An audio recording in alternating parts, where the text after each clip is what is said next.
제3장 수행 방법에서 깨달음으로 보리살타 의 반야바라밀다 근본 불교에서 부파 불교에 이르기까지.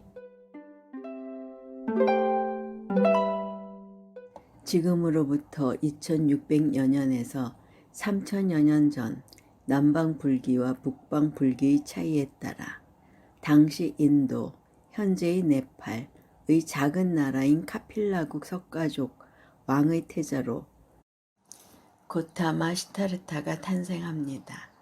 그는 결혼하여 아들을 하나 낳고는 깨달음을 얻기 위해 29세의 단신으로 히말라야 산속 깊이 들어갑니다. 그리고 6년 후인 35세에 깨달음을 이루고 그 깨달은 법을 우리 모두에게 전해주기 위해 45년간을 설법하다 80세에 세상의 인연을 다하십니다. 우리는 그를 석가족의 대성자라는 의미의 석가모니라고 부릅니다. 석가모니 부처님에게는 10대 제자를 비롯한 많은 제자와 대중들이 모여 교단을 형성하게 됩니다. 석가모니 부처님이 인멸하신 후에도 그의 말씀을 직접 전해들은 직계 제자들이 주축이 된 교단에는 아무런 이견도 제기되지 않았습니다. 석가모니와 직계 제자의 말에 반론을 제기할 수는 없는 일이었기 때문입니다. 이때의 불교를 근본 불교 혹은 초기 불교라 합니다. 어떤 학자는 원시 불교라고도 하는데 저는 근본 불교라는 표현이 옳다고 생각합니다. 그러나 불멸 후 약 100년이 지나자 상황이 바뀌기 시작하여 교리와 계율에 대해 조심스럽게 다른 견해들이 등장하게 됩니다.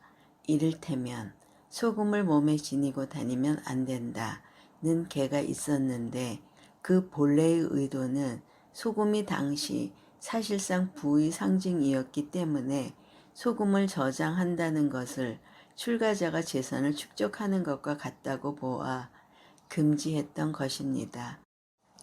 철저히 지켜지던 이 규칙이 불멸 후 100여 년이 되자 먼 길을 떠날 때는 최소한의 소금은 지니고 가야 건강을 유지할 수 있으니 조건부로 허용해야 한다는 교단 내 진보적 성향의 목소리가 높아집니다. 이런 이유로 교단이 처음으로 분열되게 되는데 전통의 계율을 그대로 유지하려는 보수적인 쪽 상좌부과 진보적인 쪽 대중부로 양분되고 이것을 근본 분열이라고 합니다. 지금 보면 사소한 문제로 보일지 모르지만 그 당시로서는 결코 사소한 문제가 아니었던 것입니다. 나아가 근본 분열 이후 이번에는 교리 해석의 문제로 분열을 거듭하게 되어 불멸 후 400여 년 후에는 20여 개의 부파로 나누어지기에 이릅니다. 이때의 불교를 부파 불교라 합니다. 이 부파들은 깨달음의 단계 중 하나인 아라한의 경지에 관한 견해 차이라든지 불법의 마음과 현상과 실제에 대한 각기 다른 견해를 둘러싸고 치열한 논쟁을 벌이게 됩니다. 이렇게 해서 성립된 불교를 아비달마 불교라 합니다.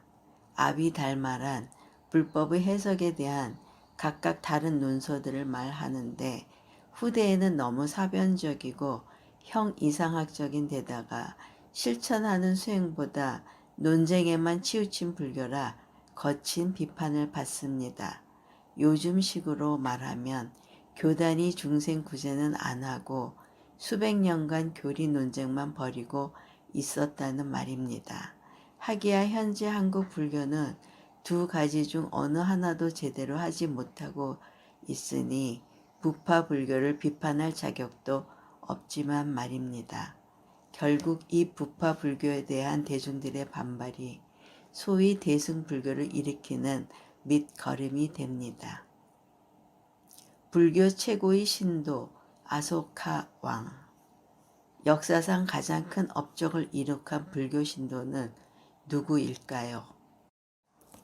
우리나라는 오대산 월정사 문수동자에 얽힌 일화가 있는 세조라고 해도 될 듯하고, 중국에는 달마대사와의 일화로 유명한 양무제의 아들인 소명태자가 금강경을 32분으로 나눈 장본인입니다. 와, 천하의 여걸인 칙전무후를 꼽을 수 있습니다. 인도에는 그에 못지않은 아소카 왕이 있습니다. 이 아소카 왕이 없었다면 지금의 불교가 성립되지 못했을지도 모르므로 그에 대해 자세히 살펴볼 필요가 있습니다. 아소카 왕은 인도 대륙을 통일한 왕으로 아육왕이라고 한역되는 기원전 250년 전후의 인물이라고 기록되어 있습니다. 사적으로도 아소카 왕은 중요한 의미를 갖는데, 그가 재위 기간 중 공포한 조칙이나 그가 정복한 영토의 경계를 표시한 석주가 지금도 인도 곳곳에서는 물론 아프가니스탄에서도 확인되기 때문입니다.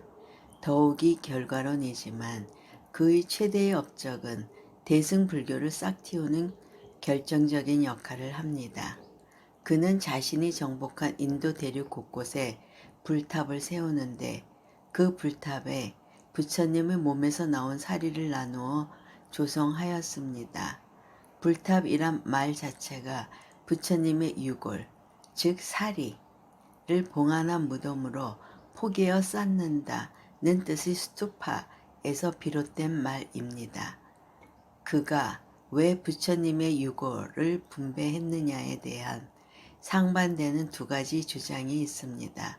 하나는 그가 당시 막강한 그리스나 마케도니아와 대등한 사절을 교환할 정도의 정치력을 가졌었고, 나아가 내치에도 성공하여 불법을 국민들의 기본 윤리로 삼도록 하고, 국가의 기간 사업을 통해 경제적으로도 또 정신적으로도 이상적인 군주로서 불법을 숭상하고 번성케 하기 위함이라고 하는 주장입니다.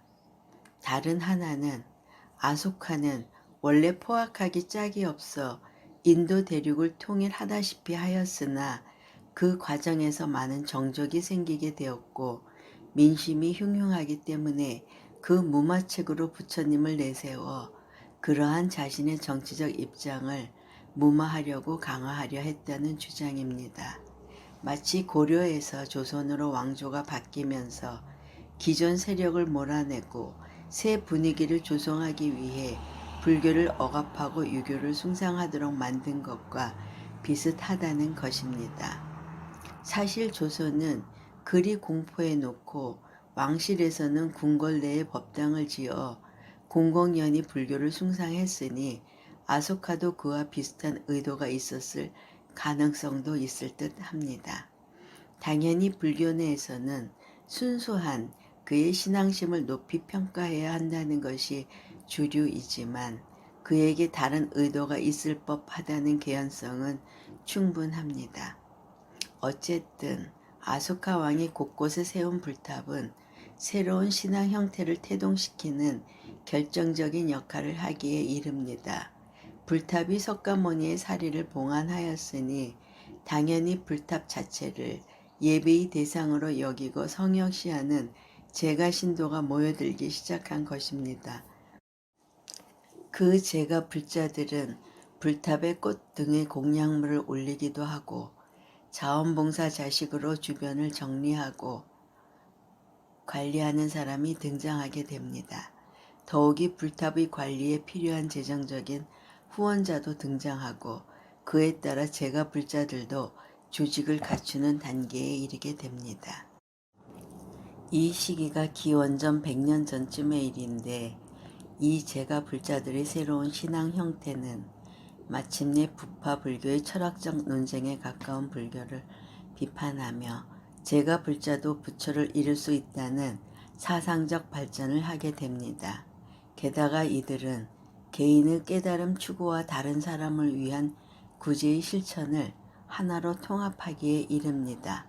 즉 상구보리 하와중생이라는 대승불교의 기반이 구축된 것입니다. 여기에는 불전 문학의 형성이 큰 역할을 담당하게 되는데, 불전 문학이란 석가모니와 깨달음에 대한 전설을 담은 문헌으로서 불탑 신앙을 이룩한 제가불자들 사이에 상당한 정신적 귀처를 제공하게 된 문학이라기보다는 석가모니에 대한 재조명 작업이라고 말할 수 있습니다. 대표적인 것이 본생담, 즉 석가모니의 전생에 대한 기록 문헌의 등장입니다.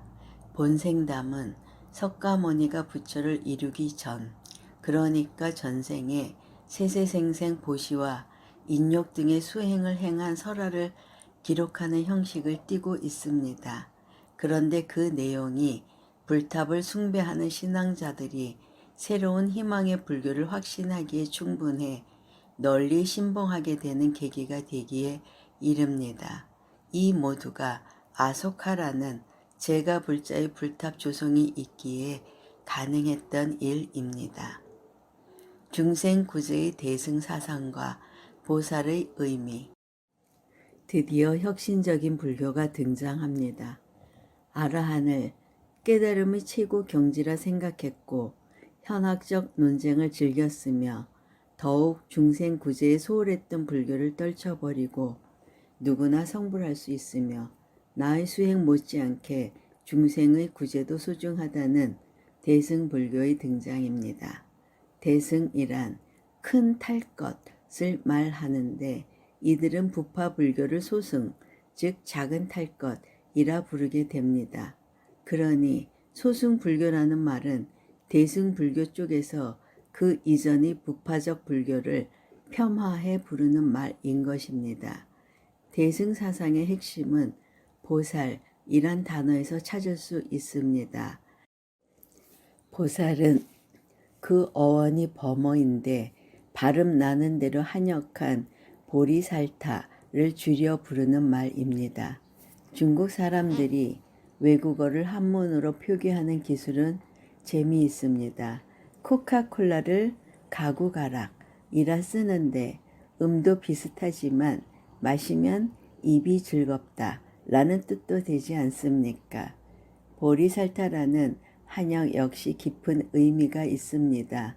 보리란 깨달음을 뜻하는데 리자는 원래 제이지만 이 경우에 리로 발음하는 것입니다. 살타는 존재라는 의미가 있는 말인데, 즉 보리살타란 깨달은 존재를 뜻하는 말이고 이 말을 줄여 보살이라고 하는 것입니다. 흔히 깨달음을 얻은 중생이란 의미로 각유정이라고도 합니다.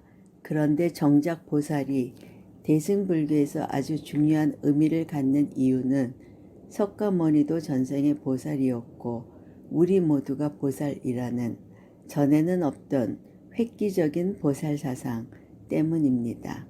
그리고 보살은 그 주된 수행이 이타행입니다. 나의 수행이 곧 다른 중생들을 위한 것이라는 이 대승불교의 핵심 사상은 그러한 의미에서 그전까지의 부파 불교와는 확연히 구분됩니다. 반야심경에 나오는 보리살타의 반야바라밀다란 이렇게 대승사상에서 탄생한 보살의 수행 의지처가 바로 반야바라밀이라는 뜻입니다. 한국 불교에서는 유독 여자 신도를 보살이라 칭하고 있습니다만 책의 시작인 관제제 보살이 설명해서 말씀드렸듯이 보살에는 남성, 여성의 격이 없습니다. 최상의 지혜인 반야. 반야심경을 제대로 이해하는 데 필수적인 단어는 공과 함께 또 하나의 키워드가 바로 반야입니다. 경의 제목도 반야바라밀 경이니 반야를 이해하면 반야심경을 이해한 것이 됩니다. 반야는 한마디로 최상의 지혜라고 할 수 있습니다. 바라밀은 행한다는 뜻이니 어려울 것이 없습니다. 바라밀다는 바라밀과 같은 말이라고 새겨도 무방합니다. 곧 반야 바라밀은 최상의 지혜를 행하는 것이 됩니다. 그런데 이 반야는 좀 더 세밀한 설명이 필요합니다. 반야심경 초반에 나온 관자재 보살 행심 반야 바라밀다시에서는 반야를 6바라밀 중 하나라는 간단한 설명으로 넘어갔지만 이제는 좀 더 깊이 들어가 보겠습니다. 모든 깨달음을 구하는 사람, 보살은 반야에 의지한다는 반야심경의 말씀에는 생각보다 큰 의미가 내재되어 있습니다. 반야심경에서 반야바라밀이라는 단어를 사용한 의도를 분석해 보면 보살지위뿐만 아니라 과거, 현재, 미래의 모든 부처님도 반야바라밀의 의지의 수행을 완성하고 또 깨달음의 완성은 결국 반야의 완성에 있음이 분명합니다. 사실 반야심경은 팔만대장경의 반야와 공에 대해 설해진 경전의 분류상의 표현인 반야부의 경전 중 한쪽에 불과합니다. 이 반야와 공에 대한 내용은 팔만대장경 경전부의 거의 3분의 1을 차지하고 있고 그 해설서인 논까지 포함하면 엄청나게 방대합니다. 이를테면 대반야경만 해도 600권에 이르는데 대정신수장경의 5권에서 8권까지이고 반야부의 경전 중 대반야경이 차지하는 비중은 거의 4분의 3에 달합니다. 앞서 제가 중관사상을 역설할 때 말씀드린 용수가 대품반야경에 대한 해설서로 지은 대지도론 역시 100권에 달하고 난해하기 짝이 없습니다. 한국 불교의 정신적 지주나 다름없는 금강경도 이 반야부에 속하는 경전 중 하나입니다. 석가모니 부처님도 일생의 대부분을 이 반야경을 설하셨다 해도 과언이 아닙니다. 크게 정리해보면 대승사상의 수행의 목표는 반야바라밀이 성취해 있고 반야바라밀이 성취란 공의 체득에 있는 것이고 그것을 위해 수행하는 사람을 보살이라 하는 것입니다.